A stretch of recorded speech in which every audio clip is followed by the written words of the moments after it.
What's up, y'all? It's time for this week's weekly blog read.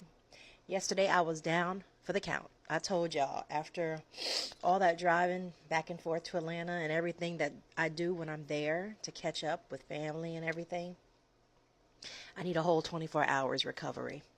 So I am back in Central Florida where the high is 90 degrees. I'm hot already. And I will say I am well rested after yesterday. I didn't leave my couch. I worked right from my couch. I refused to go anywhere. I was supposed to go to an event last night, so I felt kind of bad about that. But self-care, my sisters. All right. How y'all doing, though? I hope you're doing well. I hope your Monday was started off with a good one, with a bang, because it's a new month as well. We are almost done with the first quarter of the year, y'all. 90 days in. And it has been quite the ride. Okay, so let's get on with the blog read, shall we? The Ultimate Unbothered, Freeing Ourselves from Invisible Chains. Have you ever had a moment where you found yourself forgetting your surroundings and letting your blackness fly free in a professional or religious setting? I remember working as a restaurant manager in Washington, D.C., the beloved chocolate city, a place where blackness is woven into the streets, the history, and the culture. But even in a city where black people thrive, I learned quickly that thriving doesn't always mean freedom.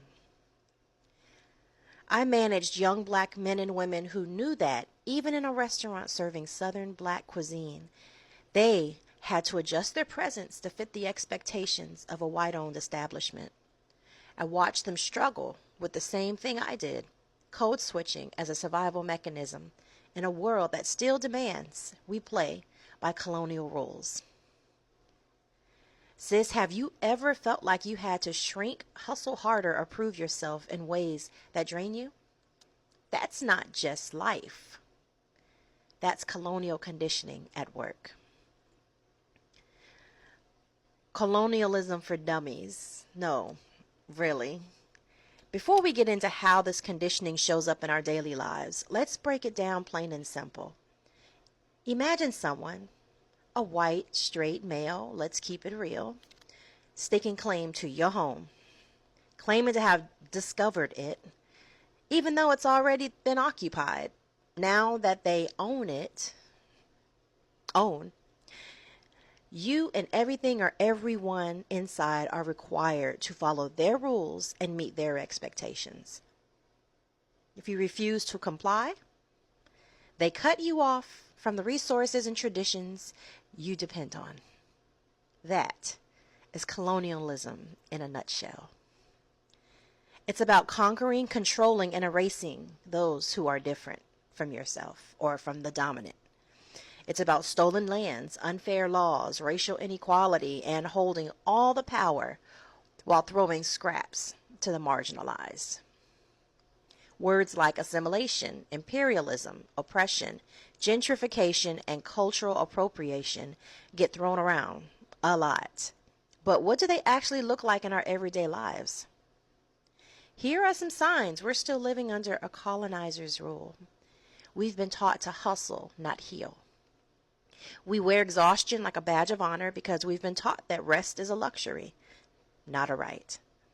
Capitalism has made our labor indispensable to others while making rest feel like a guilty pleasure instead of a necessity. Number 2, respectability politics runs your life. Whew. This is where code switching rears its ugly head, exhausting head. Ever caught yourself changing your voice in an interview or on a work call? Overthinking your tone so you don't come off as an angry extra or professional? That's colonial expectation at play. Number 3, your natural beauty feels like rebellion. Oop. Our hair, our lips, our skin, our noses, our curves. Black features that naturally exist on us are only celebrated when stolen, modified, or monetized by someone else. But black beauty is not a trend. It's a legacy. Black beauty is also multifaceted and nuanced. It is not monolithic. Our mixed sisters' curls, like mine, flowing into a curly fro is just as naturally beautiful as our deeply melanated sister with a beautiful afro that would make Angela Davis proud. These colonized mindsets have also affected how we see each other in our blackness. Number 4, your faith and spirituality have been filtered. Many of us inherited a version of Christianity designed to control us, not liberate us. Think they cloned Tyrone type religion.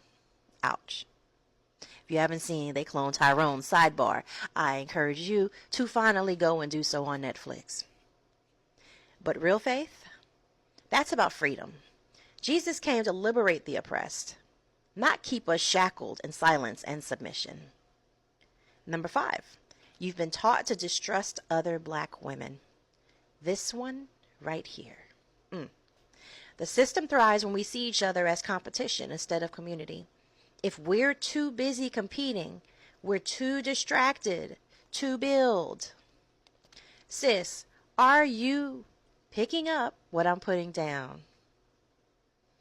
This is by design, and we need to flip the script. We've got to become 10 toes down for our fellow sisters and build together. So how do we free without losing ourselves? We reclaim our power. Rest as revolution. Rest is not a privilege, it's a birthright. Authenticity is non-negotiable. Show up as you are. No more apologizing for your presence. Reconnect and realign with true spirituality, whether it's through biblical faith, ancestral wisdom, or both.